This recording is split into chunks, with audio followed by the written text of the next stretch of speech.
secreto de sumario.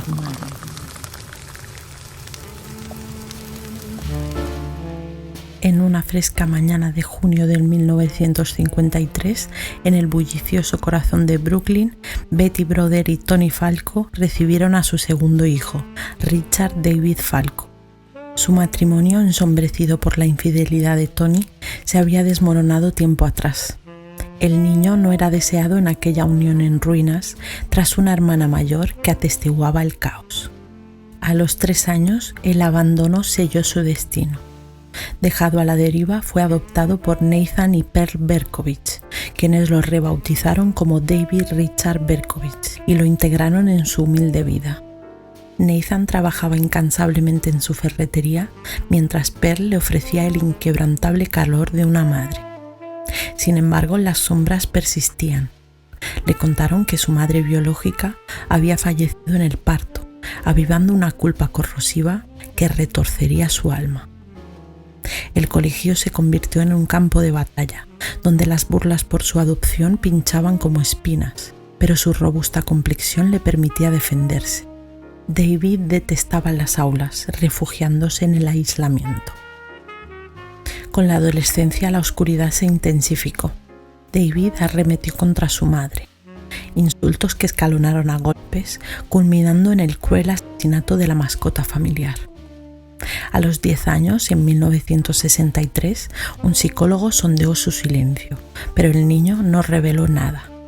Su bar mitzvah, ceremonia judía que celebra la mayoría de edad religiosa de un niño al cumplir los 13, resultó vacío, y la fe un eco distante. Una noche fatídica, la rabia estalló. «Te odio, ojalá te mueras», le dijo a su madre. Palabras que lo perseguirían eternamente, pues ella estaba luchando contra un cáncer de mama y sucumbiría poco después. Con la muerte de Pearl, padre e hijo se mudaron al Bronx. El adolescente empezó a merodear por las calles en las noches, sumergiéndose en delitos menores entre los peligros. Nathan, desesperado, intentó acercarse a su hijo sin éxito. David se encerraba en sí mismo. A los 18, mientras Nathan se casaba de nuevo, David se alistó en el ejército, enviado a Corea como hábil tirador. En soledad, sus intentos de romance con prostitutas cerca de la base fracasaron. Le enviaba cartas a Nathan llenas de autodesprecio. «Olvídame, soy inútil. No tengo remedio», le decía. A los 20, en 1973, regresó a Kentucky abrazando el bautismo con esperanza ferviente. Dios lo guiaría. La baja honorable del ejército llegó el 24 de junio del 74, pero el fuego espiritual se apagó pronto al volver a casa. Nathan, marcado por un asalto en su tienda, se jubiló y partió a Florida con su esposa, dejando a David, de 21, completamente solo. La obsesión por su madre biológica muerta lo consumía, impulsando una oleada piromaníaca. 1488 incendios anotados en su diario, provocados por el anhelo de heroísmo o dominio, en medio de una depresión abismal. Buscando consuelo en grupos de adopción, descubrió una verdad demoledora. Las madres biológicas solían morir en las historias para ahorrar dolor cuando en realidad los abandonaban. Nathan no tuvo más remedio que confesarle a su hijo toda la verdad acerca de su madre. La furia y la fragilidad colisionaron. David empezó a buscar a Betty y sus orígenes, mientras se sumergía en un culto satánico, hallando una retorcida hermandad en sus tinieblas. Aquella oscura familia lo acogió. Un año después, al fin, encontró a Betty, pero se llevó una gran decepción, pues pensaba encontrar una mujer elegante y guapa, pero encontró una mujer corriente y anodina. La confesión de Betty profundizó la herida. Casada con Tony Falco, tuvieron una hija, pero la infidelidad de él los destruyó. Así fue como ella comenzó su aventura con Joseph Kleiman, un empresario judío casado que dio origen a David. No deseado por Joseph, fue entregado. Tony solo aparecía en el acta de nacimiento, pero ni siquiera él era el padre. Otra desilusión. Conocer a su hermana avivó el resentimiento, la no abandonada. Las visitas se engendraron fantasías de violencia en David y un odio latente por lo que representaba.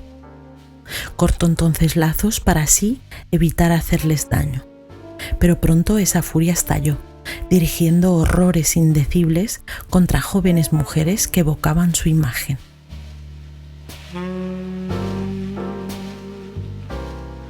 Era Navidad del 1975 y la nieve caía en silencio sobre las calles de Yonkers. David Berkowitz, de 22 años, caminaba con el cuchillo oculto bajo el abrigo. El corazón le latía como un tambor de guerra. La vio, una niña de 14 años que regresaba sola de una fiesta. Se abalanzó. Ella gritó, pataleó y escapó corriendo. En el forcejeo, David se cortó la palma de la mano. La sangre caliente le empapó el guante. Demasiado arriesgado, pensó mientras huía. La próxima vez, un arma de verdad. No había marcha atrás. Algo oscuro acababa de nacer en él y ya no podía ni quería contenerlo. Poco tiempo después se mudó. El perro del vecino de su antiguo apartamento ladraba sin cesar, un aullido que le taladraba el cráneo. Basta, pensó. Alquiló entonces un piso destartalado en Pine Street, frente al río Hudson en Nueva Jersey. Desafortunado, empezó a oír el ladrido de otro perro, el de su nuevo vecino. Lo dejó pasar, por el momento. Sobrevivió como pudo. Noches al volante de un taxi, turnos de guardia de seguridad nocturnos, jornadas en obras polvorientas, hasta que llegó el empleo ideal en una oficina de correos del Bronx. Sueldo fijo, horario diurno, uniforme, mejor no se podía. En junio del 1976 condujo hasta Florida para ver a su padre. Nathan percibió algo malo en él y le instó a visitar un psicólogo. David soltó una risa hueca. Lo que llevo dentro no se cura con palabras, le dijo. Después de esa visita condujo hasta Houston, Texas. Un amigo del ejército con contactos turbios le ayudó a comprar una Bulldog calibre 44 y una caja de balas. Para protección, dijo el amigo. David sonrió en silencio. Nueva York lo esperaba desprevenida. Julio del 1976.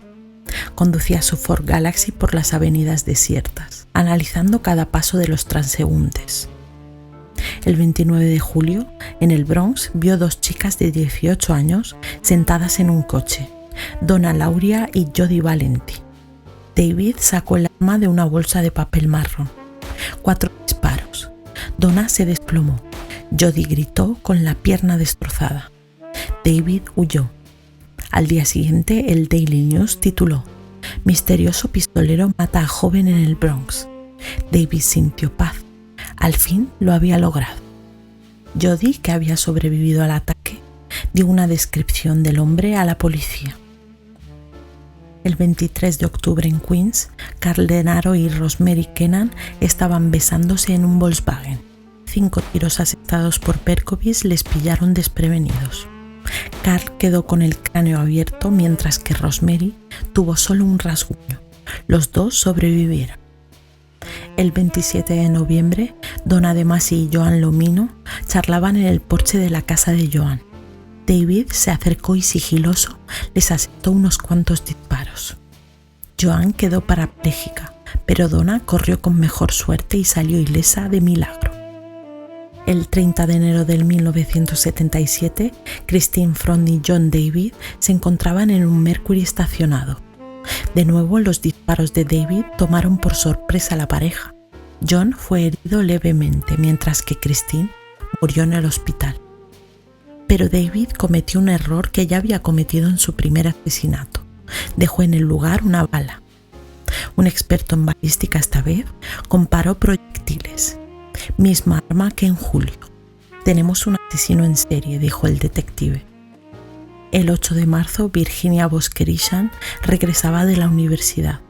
Saliendo del metro con libros bajo el brazo, David le disparó a quemarropa. La bala atravesó los tomos con los que la chica trató de cubrirse la cara y se hundió en su cerebro. Virginia murió en la acera.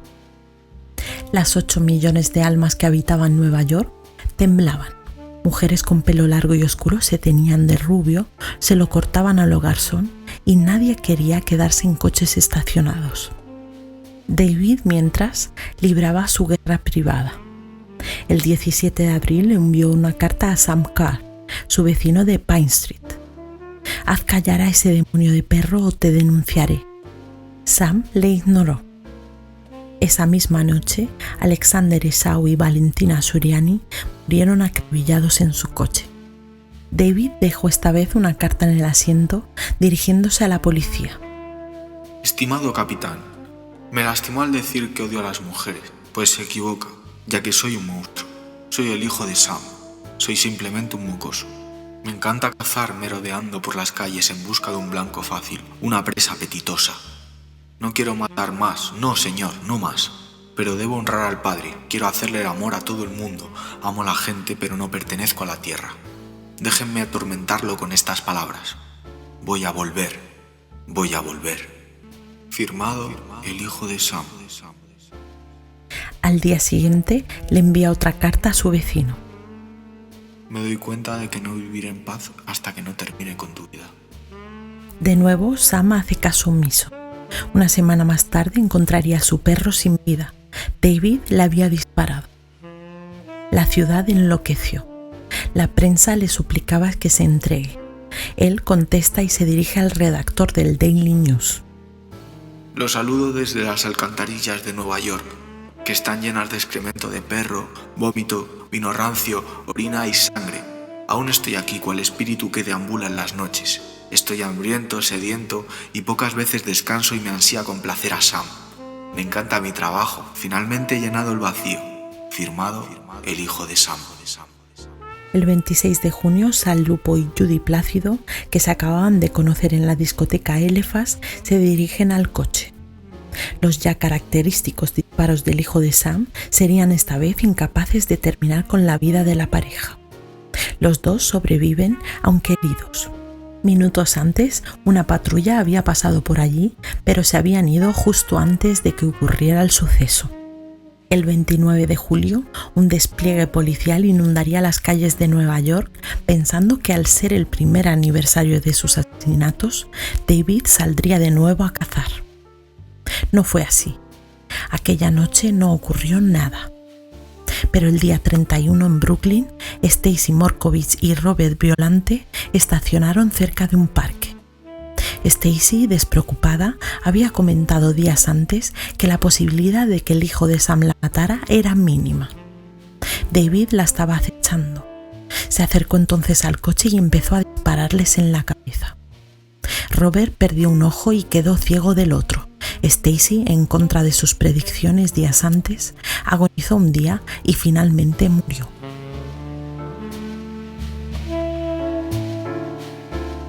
Nueva York ya no aguantaba más. El terror tenía apodo pero no un apellido y la ciudad entera contenía el aliento. El 10 de agosto del 77, una llamada anónima irrumpió en la comisaría de Nueva York. Un empresario manifestaba que su ex empleado David Berkovich era un tipo muy sospechoso. La policía, exhausta tras un año de terror bajo el yugo del hijo de Sam, activó el rastreo. Descubrieron una infracción de tránsito de Berkovich el 31 de julio. Había aparcado su Ford Galaxy amarillo junto al lugar exacto del último asesinato, en Brooklyn. También hallaron que Samuel Carr había denunciado a su vecino Berkovich por amenazas con cartas furiosas porque su labrador negro ladraba sin cesar. Luego el perro apareció baleado. La policía sabía dónde buscar: un apartamento humilde en Yonkers. Esa noche los agentes esperaron ocultos enfrente de su casa. Berkovich bajó finalmente con una bolsa de papel marrón en la mano. Dentro, un revólver Bulldog calibre 44, el arma de los crímenes. Se dirigió a su coche. En el asiento trasero, un rifle comando asomaba a la vista. «Manos arriba», gritaron. Él se rindió sin resistencia, sonriendo como un niño en Navidad. «Me atraparon», dijo casi aliviado. La prensa estalló con titulares a todo color y flashes cegadores. Nueva York exhaló por fin. La ciudad que había vivido con miedo ahora conocía la cara del monstruo. Un joven de 24 años con ojos hundidos y una sonrisa perturbadora. En el interrogatorio confesó todo con lujo de detalles macabros. Reveló que esa misma noche planeaba irrumpir en una discoteca de Manhattan y disparar a todos los allí presentes.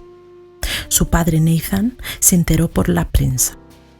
«Nunca me imaginé algo así de mi hijo», balbuceó entre lágrimas, perplejo ante el abismo que separaba al chico introvertido de sus recuerdos del asesino sonriente. Berkovich explicó su delirio. Un demonio se comunicaba con él a través del perro de Samuel Carr. «El perro me ordenaba matar», dijo, firmando sus cartas como el hijo de Sam. Lo internaron 8 meses en un hospital psiquiátrico para evaluación. Les decía a los psiquiatras que no era él el que mataba, sino Sam. Se había convertido en el hombre más odiado de Nueva York. La gente pedía su cabeza. Dos psiquiatras lo declararon no apto para el juicio, pero un tercero escéptico replicó: «Es un psicópata, pero apto. Actuó por impulso, no por locura». En mayo del 1978 el juicio dio comienzo. Berkovich se declaró culpable y suplicó: «Encerradme para nunca más tener que matar». En una audiencia montó un espectáculo. Rompió las correas de su camisa de fuerza, se puso en pie y, fijando la mirada en la madre de Stacy Morkovich, la última víctima mortal, escupió: «Tu hija era una zorra». Años después admitiría que lo hizo para fingir una supuesta posesión demoníaca. El 13 de julio del 78, el juez lo condenó a 6 penas de 25 años consecutivas, 150 años en total. No vería más la luz del día. Lo enviaron entonces a Ática, una prisión de máxima seguridad al norte de Nueva York, una fortaleza gris rodeada de niebla y alambre de púas. En febrero del 79, David se retractó. «Todo era mentira, me inventé lo del perro. No estoy loco». Pero pocos le creían. Ese mismo año, un reo lo apuñaló en el cuello. Sobrevivió con una cicatriz, pero nunca delató al atacante. En el 93, de nuevo, cambiaría la versión. No fue el perro, fue el culto satánico al que pertenecía. Yo solo disparé a 3 víctimas, el resto fueron otros miembros. Los psicólogos forenses rodaron los ojos. Mentiroso compulsivo, psicópata puro. En la cárcel se convirtió al cristianismo. Se hizo ayudante en la capilla con una Biblia gastada bajo el brazo y trabajó en el área de salud mental, consolando a presos en crisis. «He pasado depresiones profundas, pensamientos suicidas. Quiero ayudar», decía con voz calmada. Desde el 2002, la ley le permite solicitar la libertad condicional cada 2 años. Nunca lo ha hecho. «Quiero terminar mis días encerrado por lo que hice», repite. Su próxima oportunidad en 2026. ¿La pedirá esta vez? A sus 72 años, David Berkovich sigue siendo un enigma viviente, objeto de estudios interminables en psicología y criminología. El hijo de Sam, el demonio que ladraba, el converso redimido o solo un manipulador eterno. Nueva York ya no tiembla, pero el eco de aquellos disparos resuena aún en sus calles.